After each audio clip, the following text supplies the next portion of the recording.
Assalamualaikum warahmatullahi wabarakatuh. Waalaikumsalam. Salam rahayu, sagung dumadi, salam sejahtera untuk kita semuanya. Pada kesempatan kali ini kita akan coba mendengarkan wejangan-wejangan dari Mbah Gatot. Kita akan diajak untuk berselancar pada sebuah lautan pemahaman yang mendalam secara hakikat, secara kasunyatan begitu.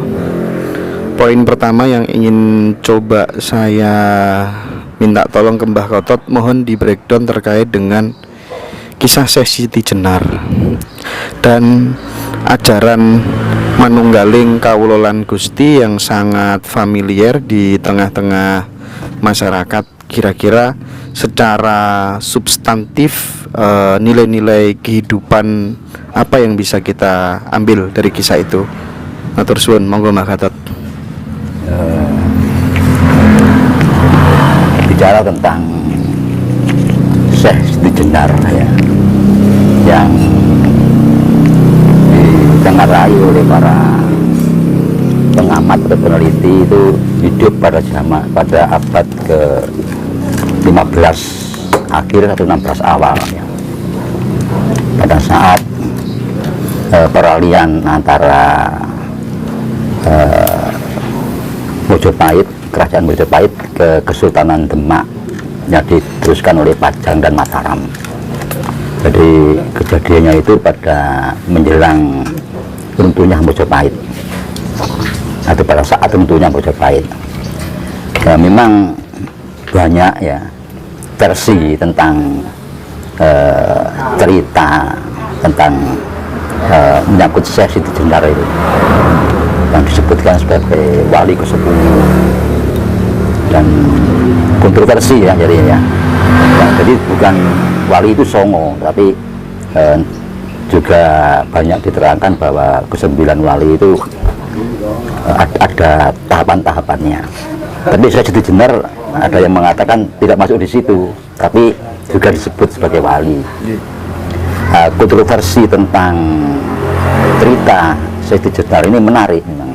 Justru yang menarik itu justru kontroversinya itu. Jadi banyak versi, samping antara versi-versi itu kadang-kadang bertubrukan tentang tahun, tentang apa yang dilakukan, tentang kematiannya. Nah, di sini yang menjadi pertanyaan, apakah Syekh Siti Jenar itu sosok sejarah atau figur sejarah ataukah legenda atau mitos? Itu yang kadang-kadang menjadi pemikiran. Karena apa? Karena semua kita tentang Syekh Siti Jenar itu menyangkut dari mana dia berasal, di mana beliau dilahirkan, lantas di mana aktivitasnya, sampai kematiannya. Dari cerita-cerita umum ya. Kalau itu memang fakta sejarah atau tokoh sejarah, historiografi ya, historiografi itu minimal itu kematian itu pasti tidak akan banyak versi,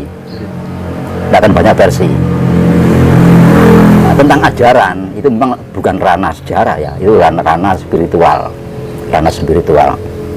Tapi tentang di mana beliau dilahirkan, aktivitas di mana aktivitasnya, sampai tentang kematiannya, sampai tentang kaitan antara Syekh Siti Jenar dengan para wali songo itu. Ini bahkan kematiannya itu ada 7 versi. Kalau pernah saya baca di buku-buku, semua yang mengungkap tentang cerita Syekh Siti Jenar itu didasarkan kepada babat ya, cerita babat Cirebon, babat Demak, serat Syekh Siti Jenar, serat Wali Songo, juga dikaitkan juga dengan kitab Negara Kertabumi. Negara Kertabumi ini sejarah, cerita sejarah, historiografi. sedang yang lain itu babat. Nah, tentang contoh tentang kematiannya, siapa yang memvonis Siti Jenar sehingga dengan vonis hukum mati, itu juga setiap versi tidak sama. Ada yang mengatakan itu Sunan Bonang, ada yang mengatakan Sunan Giri, ada yang mengatakan Sunan Kalijogo, bahkan juga yang eksekutornya juga begitu.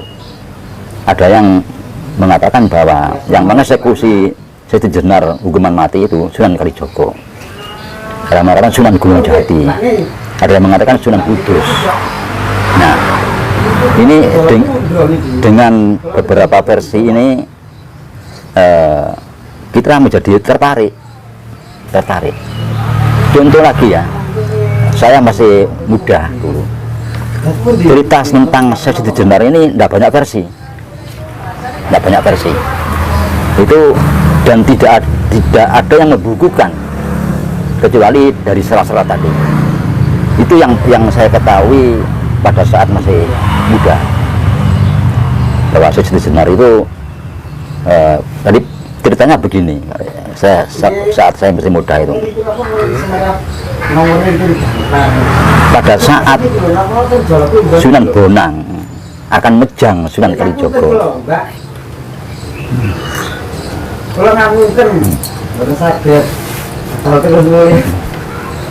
pada saat Sunan Bonang itu mejang Sunan Kalijogo, itu tidak boleh ada orang dengar, tidak boleh satupun orang mendengarkan wejangan itu, karena wejangan itu sangat rahasia. Itu yang saya kedengarkan sejak saat saya masih kecil.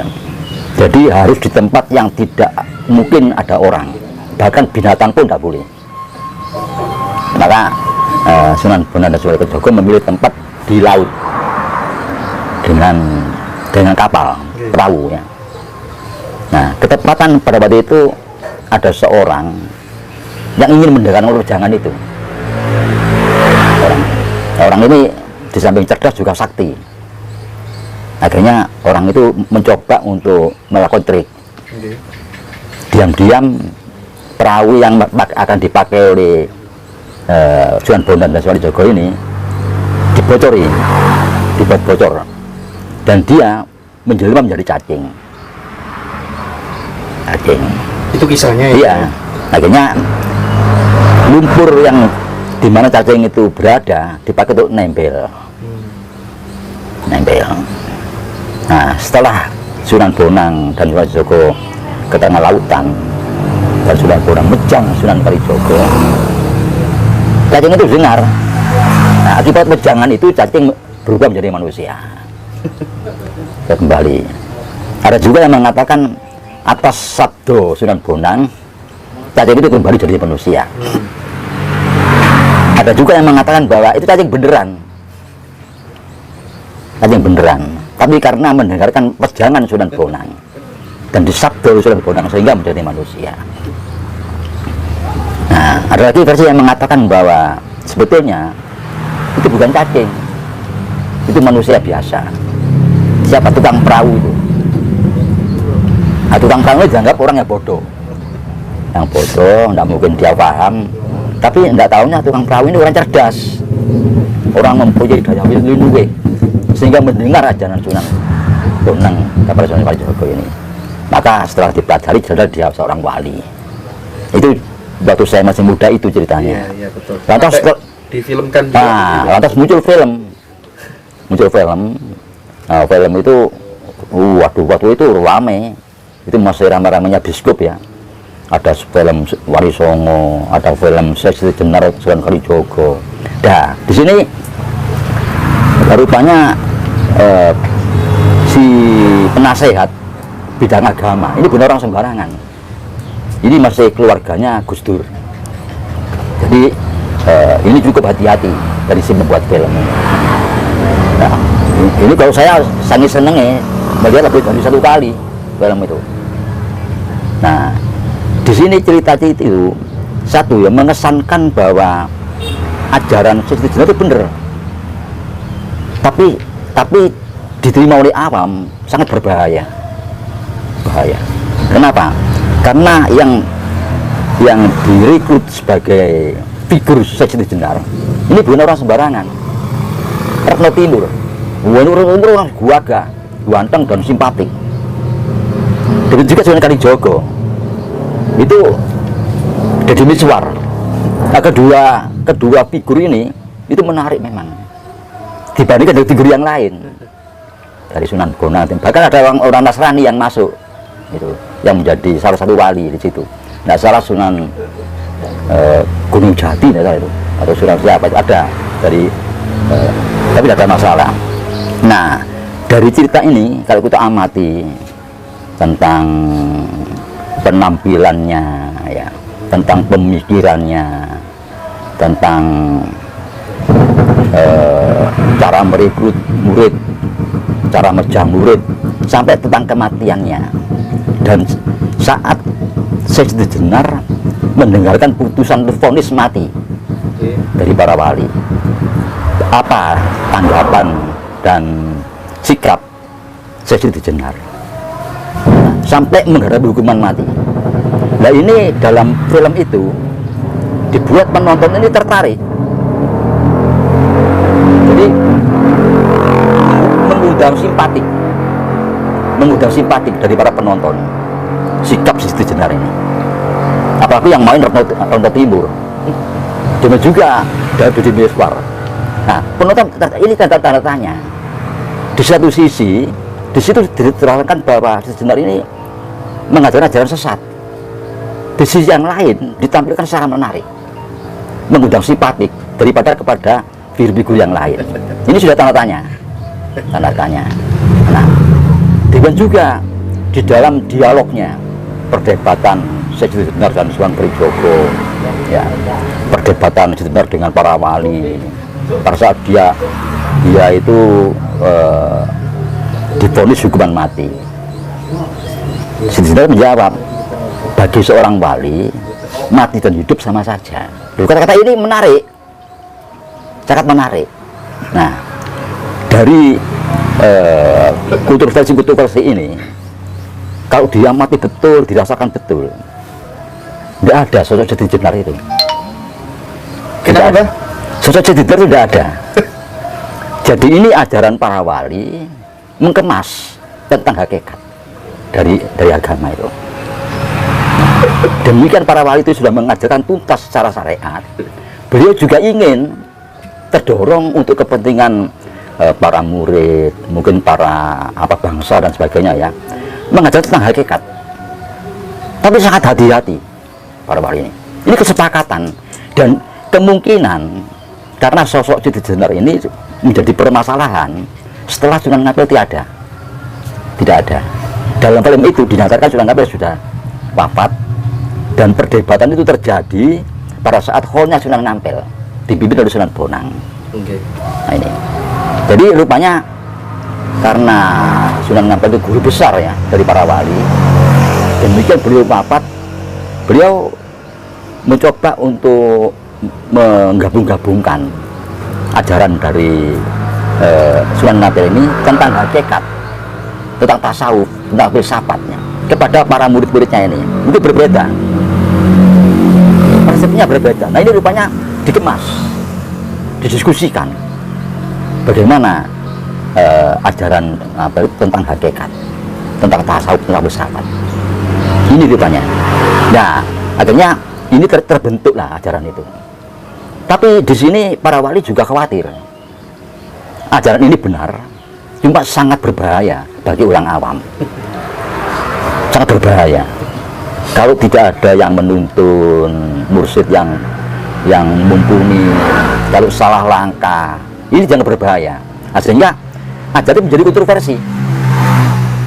Di satu sisi diajarkan, di sisi yang lain berbahaya. Nah, ini terus diciptakanlah sosok yang namanya Seksi Jenar. Jadi diciptakan jadi sosok fiktif ini. Oleh karena itu tidak ada satu sejarah ya tokoh yang terkenal matinya itu banyak versi. Itu rupanya nggak masuk akal, nggak masuk akal. Lu kalau Iya, Pak. kelahiran itu pantas, di mana dilahirkan. Nah, Bung Karno aja sampai sekarang ada yang di Blitar, di Surabaya, ada yang di mana di Tuban, ya kan gitu kan. Ada di Jombang. Nah, tapi kalau kematian jelas. Ini enggak, justru kematiannya itu waduh 7 versi. Ini. Nah, dari sini kelihatan bahwa rupanya ini fiktif ya. Tapi nah, para wali ingin mengajarkan kepada masyarakat tentang hakikat. Nah, tapi para wali sudah berpesan hati-hati.